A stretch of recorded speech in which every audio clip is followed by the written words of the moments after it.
Chapter 6. Pig and Pepper. Alice stands and looks at the house for a minute. She wonders what to do next.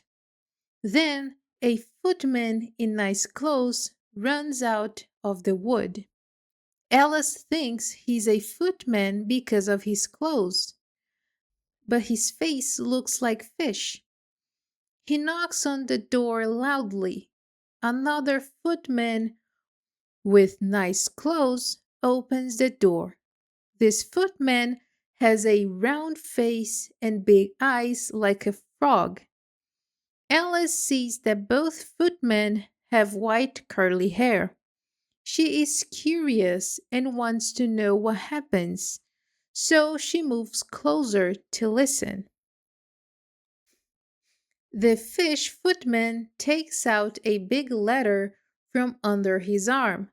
The letter is almost as big as him. He gives it to the other footman. He says in a serious voice, "For the Duchess, an invitation from the Queen to play croquet." The frog footman says the same thing, but changes the words a little. He says, "From the Queen, an invitation for the Duchess to play croquet." Then they both bow low. Their curly hair gets tangled together. Alice laughs a lot at this. She runs back into the wood so they don't hear her. When she looks again, the fish footman is gone. The other footman sits on the ground near the door. He looks up at the sky with a stupid face.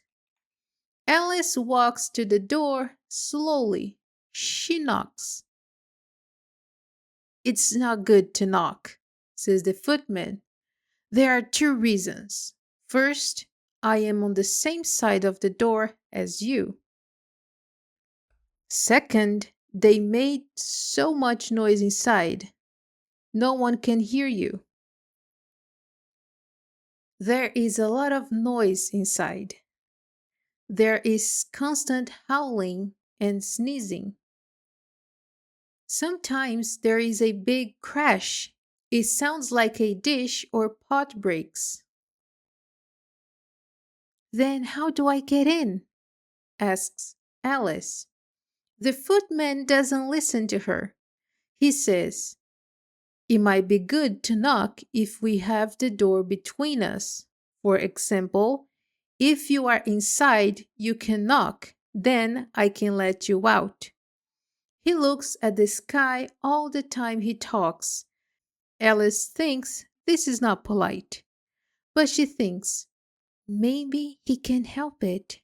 His eyes are very high on his head, but he can't answer questions. "How do I get in?" she asks again. "I sit here until tomorrow," says the footman. At the moment the door of the house opens, a big plate flies out. It almost hits the footman's nose. It breaks against a tree behind him. "Or maybe the next day," the footman continues. He talks like nothing happens.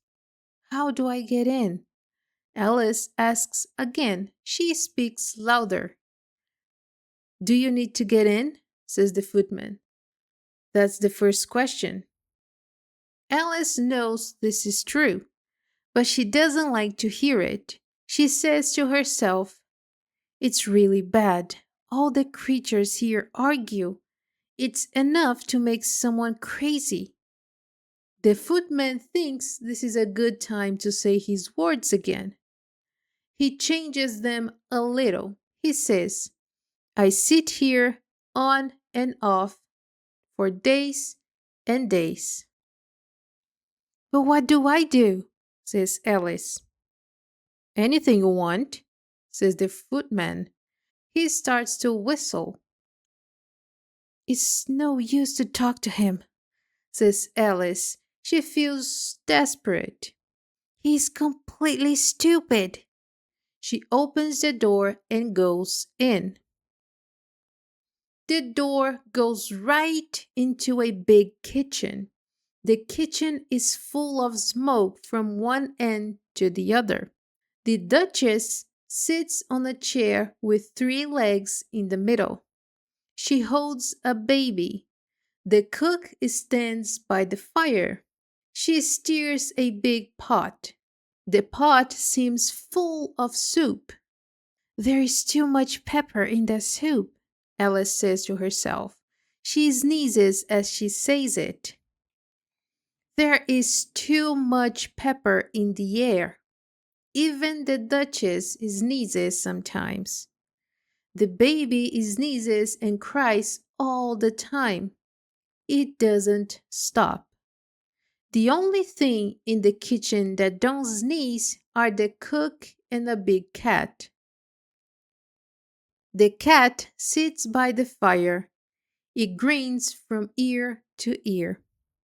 Please tell me, says Alice. She speaks quietly. She isn't sure if it's polite to speak first. Why does your cat grin like that?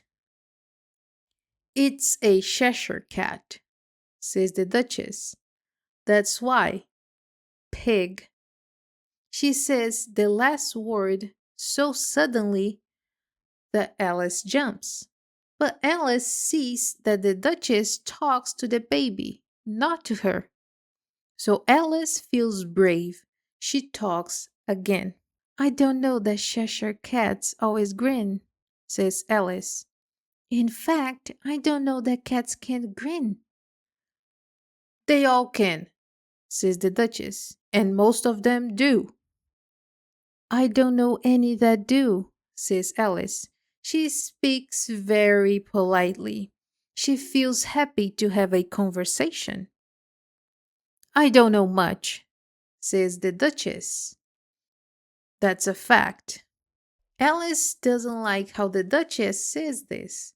She thinks it is good to talk about something else.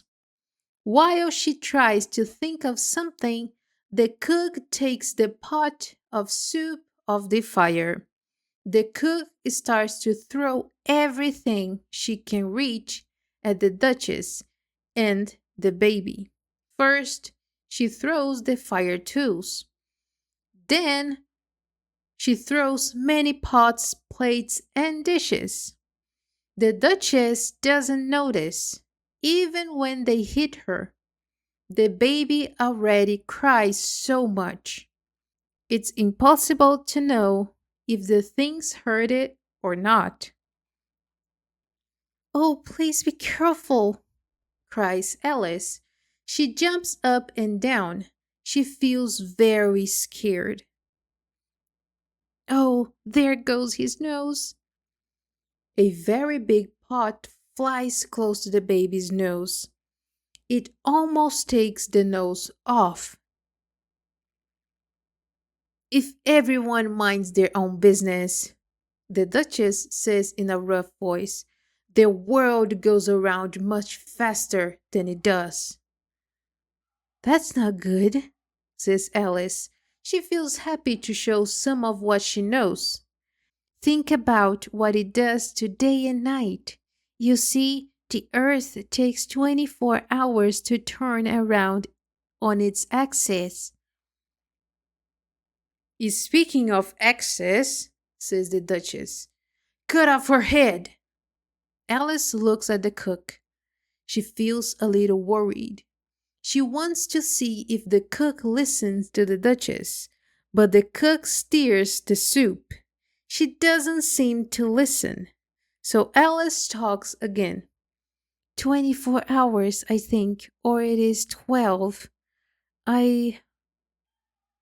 Oh, don't bother me, says the Duchess. I never liked numbers. Then she starts to hold her child again. She sings a song to it. She shakes the baby hard at the end of every line. Speak roughly to your little boy and beat him when he sneezes. He only does it to annoy because he knows teases. The cook and the baby join in. Whoa, whoa, whoa. The Duchess sings the second part of the song. She throws the baby up and down very hard. The poor little thing cries so much that Alice can hardly hear the words. I speak severely to my boy. I beat him when he sneezes, for he can thoroughly enjoy the pepper when he pleases. Whoa, whoa, whoa. Here, you can hold it for a while if you want. The Duchess says to Alice. She throws the baby at Alice as she speaks. I must go and get ready to play croquet with the Queen. She hurries out of the room. The cook throws a pen after her as she goes out, but it just misses her. Alice catches the baby. It's difficult because it's a strange little creature. Its arms and legs go out in all directions. It's just like a starfish, thinks Alice. The poor little thing makes noises like a train when she catches it. It bends itself up and then it straightens out again. For the first minute or two, Alice can only try to hold it. When Alice knows how to hold it properly, she takes it outside. She thinks, if I don't take this child with me, they will kill it in a day or two. It would be murder to leave it here. She says the last words out loud. The little thing makes a noise in reply. It stops sneezing now. Don't make that noise, says Alice. That's not a good way to speak. The baby makes the noise again. Alice looks at his face carefully. She wants to see what's wrong with it. There's no doubt that its nose turns up a lot. It looks more like a pig's nose than a real nose. Its eyes are very small for a baby. Alice doesn't like how it looks at all. But maybe it just cries, she thinks. She looks at its eyes again to see if there are any tears. No, there are no tears. If you turn into a pig, my dear, says Alice seriously, I won't have anything more to do with you. Be careful now. The poor little thing cries again, or it makes a pig noise. Alice can't tell which. They go on for some time in silence. Alice starts to think, now what do I do with this creature when I get it home? Then it makes the noise again, very loudly. She looks at its face. She feels worried. This time, there is no mistake. It's a pig. It's not more or less than a pig. Alice feels it's silly to carry more. So she puts the little creature down. She feels better when she sees it walk away quietly into the wood. If it grows up, she says to herself, it will be a very ugly child, but it makes a nice pig, I think. She starts to think about other children she knows. She thinks they might be good as pigs. She says to herself, if only I know how to change them. Then she feels surprised. She sees the Cheshire cat. It sits on a tree branch a few yards away. The cat only grins when it sees Alice. It looks friendly, she thinks, but it has very long claws and many teeth. So she feels she should treat it with respect. Cheshire Puss, she begins. She speaks quietly.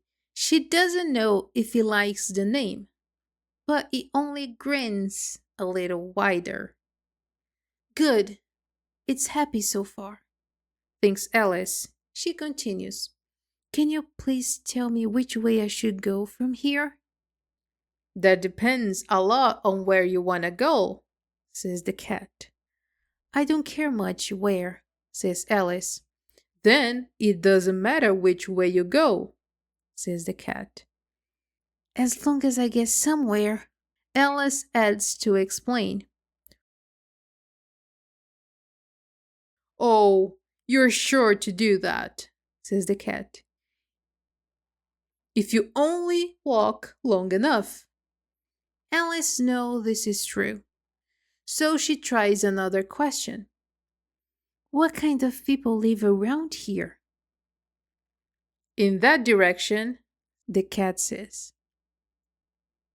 It waves its right paw around.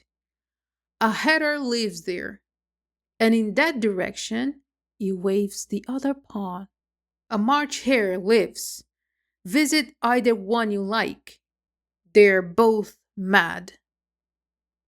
But I don't want to go among mad people, Alice says. Oh, you can't help that, says the cat. We're all mad here. I'm mad. You're mad. How do you know I'm mad? You must be, says the cat, or you wouldn't have come here. Alice doesn't think this proves anything, but she goes on. And how do you know that you're mad? To start with, says the cat, a dog's not mad. You angry with that? I suppose so, says Alice. Well then, the cat continues. You see, a dog growls when it's angry. It wags its tail when it's happy. Now I growl when I'm happy, and I wag my tail when I'm angry. So, I'm mad. I call it purring, not growling. Call it what you like, says the cat. Do you play croquet with the queen today? I would like very much, says Alice, but I'm not invited yet. You'll see me there, says the cat, and it disappears. Alice isn't very surprised at this. She gets used to strange things happening. While she looks at the place where it was, it suddenly appears again. By the way, what happened to the baby? Says the cat. I almost forgot to ask. It turned into a pig, Alice says quickly. She speaks like it's a normal thing. I thought it would, says the cat, and it disappears again. Alice waits a little. She thinks it might come back, but it doesn't appear. After a minute or two, she walks in the direction where the March hare lives. I've seen hatters before, she says to herself. The March hare will be more interesting, and maybe because it's May, it won't be very mad, at least not as mad as it was in March. As she says this, she looks up. The cat is there again. It sits on a tree branch. Did you say pig or fig?